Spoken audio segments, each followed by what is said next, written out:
तो ये मोदी जी हैं भैया, कुर्ता के ऊपर राहुल गांधी को जनेऊ पहनवा दिए और ममता बनर्जी का गोत्र बतलवा दिए। देखते रहिए, अभी आगे आगे बहुत कुछ देखने को मिलेगा। नमस्कार, आप देख रहे हैं शाइनिंग इंडिया और मैं आपके साथ जितेंद्र शुक्ला। नंदीग्राम चुनाव के बाद से बौखलाहट और बयानों का दौर जारी है और इन्हीं सारे मुद्दों पर बात करने के लिए इस समय हमारे साथ उमेश राय जी मौजूद हैं, जो कि हावड़ा से चुनाव लड़ने जा रहे हैं। इनसे जानेंगे ये जो चुनाव है इसको किस तरीके से देखते हैं और नंदीग्राम का जो चुनाव गया है, जो बयानबाजी चल रही है उस चुनाव को बाद से उस पर क्या राय है। राय जी बहुत बहुत धन्यवाद आपका हमारे साथ जुड़ने के लिए। राय जी, जिस तरीके से ये चुनाव हुआ उसके बाद से जो दीदी हैं थोड़ा बौखलाई सी दिख रही हैं, कभी माइक उठा रही हैं, कभी कह रहे हैं कि जो CRPF है वो केंद्र सरकार के गुलाम हो चुके हैं, उत्तर प्रदेश वाले गुंडागर्दी कर रहे हैं आके। देखिए, ममता बनर्जी विरोधी राजनीति की हैं। उन्होंने अपना जीवन ही शुरू किया संघर्ष से, और जब 2011 में उनकी सरकार बनी उसके पहले का चुनाव, पूरा का पूरा चुनाव सेंट्रल फोर्सेस के अधीन हुआ था। ये दिल्ली में जाकर रोज़ दरबार लगाती थी और बोलती थी कि बिना सेंट्रल फोर्सेस के चुनाव नहीं होगा। जब उनके चुनाव में सेंट्रल फोर्सेस लग के वामपंथियों के हाथ से सरकार छीनी गई, निष्पक्ष चुनाव कराया गया तो सेंट्रल फोर्सेस अच्छी थी। अब जब उनकी सरकार जा रही है, उनकी तानाशाही गुंडागर्दी के चलते लोग उनको वोट नहीं दे रहे हैं, तो उनको सेंट्रल फोर्सेस केंद्र सरकार की गुलाम दिख रही हैं। देखिए, घबराहट आप देख सकते हैं। जिस नंदीग्राम में उन्होंने चैलेंज कर चुनाव लड़ा था, उस नंदीग्राम में उनको मदद बीजेपी के नेताओं से मांगना पड़ रहा है। आप समझ सकते हैं उनकी स्थिति क्या है।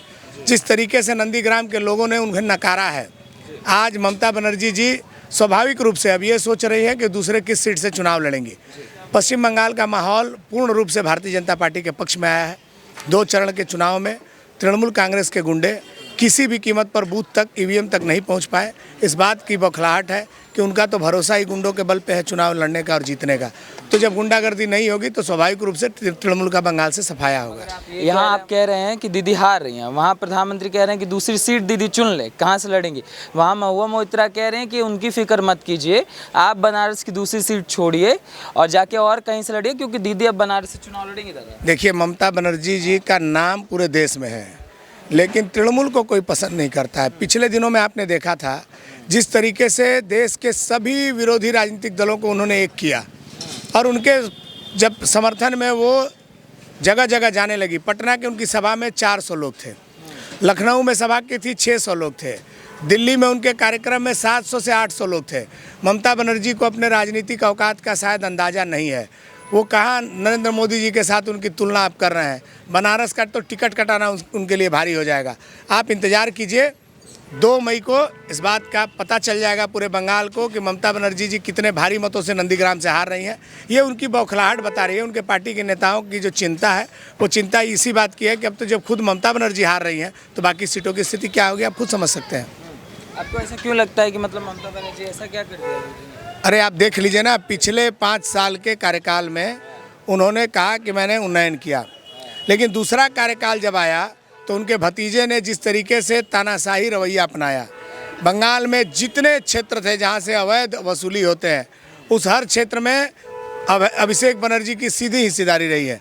चाहे बालू खदान का पैसा उठाने की बात हो, चाहे कोयला के माफियाओं के पास से पैसा उठाने की बात हो, चाहे गाय की तस्करी का पैसा हो, चाहे महिलाओं की तस्करी का पैसा हो, हर क्षेत्र में अभिषेक बनर्जी का नाम आया।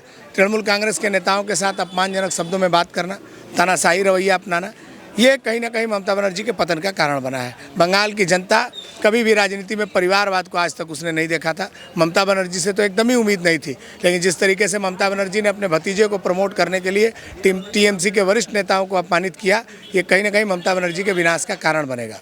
तानाशाह तो बता रही मोदी जी। अब आप देखिए, बंगाल में जय श्री राम बोलना उनको गाली लगता है। उनको जब समझ में आएगा, जो समझ में आएगा वो बोलेंगी।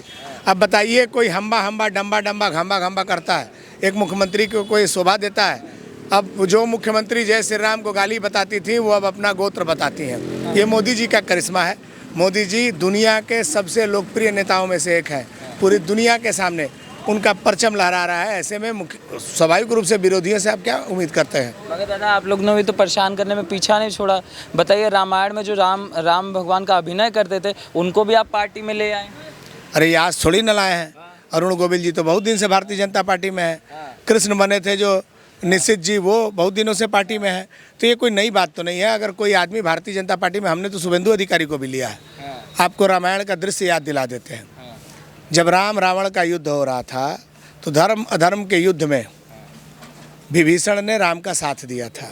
ठीक उसी तरीके से इस ताड़िका का वध करने के लिए शुभेंदु अधिकारी नाम के विभीषण ने राम का साथ दिया है और इनकी लंका जलने वाली है। अब ये बचने वाले नहीं है, इनका तो खात्मा होना तय है। जय श्री राम। नहीं, मीर जाफर बोल रहे हैं। मीर जाफर दादा, मीर जाफर। देखिए ऐसा है कि उनकी पार्टी में शुभेंदु अधिकारी जननायक थे, बीजेपी में आए तो मीर जाफर हो गए। राजीव बनर्जी उनकी पार्टी में सबसे ईमानदार नेता थे, बीजेपी में आते ही गद्दार हो गए। उनकी पार्टी में दिनेश त्रिवेदी सबसे अच्छे नेता थे, बीजेपी में आते ही अवसरवादी हो गए। देखिए स्वाभाविक है, तृणमूल कांग्रेस का जन्म और उनकी पार्टी का गठन ही दूसरे पार्टी से लोगों को तोड़ के लाकर हुआ। जिस सीपीएम की सरकार में मनीष गुप्ता के नेतृत्व में कांग्रेस के नेताओं पर, युवा कांग्रेस के नेताओं पर गोली चला, उनकी हत्याएं की गई, जिसके नेतृत्व में शहीद दिवस मनाकर ममता बनर्जी बनी, उसी हत्यारों को उन्होंने अपने सरकार में उनको उम्मीदवार बनाया, उनको मंत्री बनाया। ममता बनर्जी से बहुत कुछ उम्मीद करना मुझे लगता है कि समाज के लिए बेईमानी सा बात है। आप ये सारी चीज़ें बोल रही हैं। अभी ममता बनर्जी दादा, आपने कहा गोत्र की बात उन्होंने बताया, वो कह रही है मैं ब्राह्मण हूँ। उन्हीं के नेता जिनका भी नाम मैंने लिया, महुआ मोइत्रा, वो चुटिया वाला राक्षस आजकल ब्राह्मण को बता रही है। देखिए महुआ मित्रा जो है वो वामपंथी नेत्री रही हैं, वो तृणमूल में आई हैं तो स्वाभाविक रूप से उनके अंदर का जो प्रेत है वो तो कहीं ना कहीं निकलेगा। ममता बनर्जी जी ने एक से एक नवरत्न पाले हैं, अणुव्रत मंडल, फिरहाद हाकिम। अब बताइए ना, आप कल्पना कर सकते हैं सब समाज में कि फिरहाद हाकिम बोलते हैं कि चलिए आइए मैं आपको मिनी पाकिस्तान दिखाता हूँ। गर्व बोध करते हैं वो अपने आप में कि वो मटिया बुरुज को मिनी पाकिस्तान बताते हैं। अणुव्रत मंडल गुंडागर्दी के बल पर ही चुनाव लड़ते हैं। ममता बनर्जी जैसी नेत्री, इतनी सुलझी हुई नेत्री, लोगों को डराने के लिए खेला होबे का नारा देती हैं। आप कल्पना कर सकते हैं, जिन्होंने 10 साल तक बंगाल में उन्नयन की बात की है, ऐसी नेत्री चुनाव के टाइम में अपने उन्नयन की बात नहीं कर पाँव का प्लास्टर दिखाकर वोट मांगती है। आप इससे ज़्यादा और नीचे कहाँ गिर सकते हैं लोग, आप अंदाज़ा लगा लीजिए। वो तो ये भी कह रहे हैं 2 मई के बाद देख लेंगी। और 2 मई के बाद वो क्या देखेंगी, बंगाल की जनता उसके पहले उनको देख रही है। वो सीपीएम के लोग भी ऐसे ही बोलते थे, एक बार सेंट्रल फोर्सेस को जाने दो, उसके बाद हम हिसाब करेंगे। ये सीपीएम की बहुत अच्छी छात्रा हैं, जो सीखी हैं वो सब कुछ दोहराती हैं। मैं आपको भरोसा दिलाता हूँ 2 मई को चुनाव होने के बाद। पाकिस्तान क्यों हमेशा से फोकस में रहा है? पश्चिम बंगाल के इलेक्शन में देखिए, कुछ पहले जब हम आ रहे थे तो उस समय कहा गया था कि क्या पाकिस्तान दूसरा कश्मीर बन चुका है क्या, सेंट्रल फोर्सेस नहीं आ सकते। उस समय सीबीआई जब आई थी गिरफ्तार, ईडी के साथ क्या हुआ था सबने देखा था, कैसे ममता बनर्जी बैठ गई थी, ऊपर से वो राजधानी की भी मांग करते, तो लोग पूछ रहे थे क्या अगला कश्मीर बन रहा है क्या? देखिए जिस तरीके से बांग्लादेशी अनुप्रवेशकारियों को बंगाल में बसाया गया, रोहिंग्याओं के लिए ममता बनर्जी ने अपनी छाती पीटना शुरू किया, अल्पसंख्यक समुदाय को जिस तरीके से उन्होंने माथा पर चढ़ाने का काम किया है। पश्चिम बंगाल में तुष्टीकरण की राजनीति में, इनके राज में जब मुस्लिम बस्ती में पुलिस मार खाते हैं, थाना में टेबल के नीचे घुसते हैं तो बोलती है कि दुधारू गाय के लात भी खाए जाते हैं। आप इससे अंदाज़ा लगा लीजिए, अगर इसी तरह से चलता रहा तो बंगाल को बांग्लादेश बनने से कोई रोक नहीं सकता है, ये आप समझ लीजिए। शेख आलम जो कह रहे हैं 4 पाकिस्तान बना लेंगे, अगर 30% एक साइड हो जाते हैं तो ये मानसिकता क्या दर्शाती है? देखिए ममता बनर्जी तो उन्हीं की भाषा बोल रही है, उनका तो वोट बैंक है। वो तो बोलती है कि हम तो दुधारू गाय का लात खाने को भी तैयार है, लेकिन ममता बनर्जी शायद बंगाल का इतिहास भूल जाती हैं।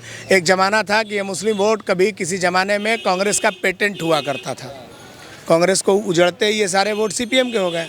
सीपीएम को लगता था कि जीवन भर मुसलमान उनके साथ रहेंगे, लेकिन एक झटके में उन्होंने सीपीएम को उखाड़ फेंका और ममता बनर्जी के साथ आ गए। ममता बनर्जी का भी भ्रम टूटेगा, गोत्र बताना उन्होंने शुरू किया है, चंडी पाठ करना शुरू कर दिया है। आने वाला समय बताएगा कि कितने मुसलमान ममता बनर्जी के साथ रहेंगे। अब भारत के मुसलमान और बंगाल के मुसलमान दिखावे में आने वाले नहीं है, वो नरेंद्र मोदी में धीरे धीरे उनका विकास, उनका विश्वास आ रहा है। मोदी जी ने जिस तरीके से सबका साथ, सबका विकास और सबके विश्वास की बात कही है, पश्चिम बंगाल का मुसलमान भी अब मोदी जी को अपना आइडियल मानने लगा है। आने वाले समय में आप देखेंगे कि दाढ़ी वाले टोपी पहनकर भारतीय जनता पार्टी का भगवा लेकर राम राम जी कहते हुए आपको दिखाई देंगे। ये जो 30% ये जो 70% वाला खेला है, ये मंदिर जाके दीदी बिगाड़ रही हैं कि संभाल रही हैं? देखिए ये तो उनका वोट बैंक का राजनीति है। जब तक उनको लगता था कि 30 पे उनका काम चलेगा, चलता था। अब उनको लग रहा है कि 70 एक तरफ होने वाला, तो उसमें सेंध लगाने के लिए क्लबों को पैसा देती है, दुर्गा पूजा में पैसा देती है। स्वाभाविक रूप से आप सब कुछ समझ सकते हैं, सब वोट बैंक की बात है। आप सावधानी के साथ रहिए, बंगाल का सांप्रदायिक सद्भाव नहीं बिगड़े। हिंदू मुसलमान एक साथ मिलकर है, इसको 30 और 70 में नहीं बांटा जाए। चीज से मना जा रहे हैं, पत्रकारों से क्यों परेशान हो जाते हैं? अभी नंदीग्राम में हमला, उससे पहले हमला, पत्रकार की कुछ है स्वाधीनता की नहीं है? अब आप लोग कुछ भी उनसे पूछते हैं, उनके पास जवाब नहीं है तो झुंझला जाती है, माइक चला के मारने लगती हैं। इसके पहले जय श्री राम को उन्होंने गाला गाली बताया, फिर उन्होंने नारा लगाया कि हरे कृष्ण हरे हरे तृणमूल घरे घरे। तो ये मोदी जी हैं भैया, कुर्ता के ऊपर राहुल गांधी को जनेऊ पहनवा दिए हैं और ममता बनर्जी का गोत्र बतलवा दिए हैं। देखते रहिए, अभी आगे आगे बहुत कुछ देखने को मिलेगा। चलिए, धन्यवाद सर। Thank you.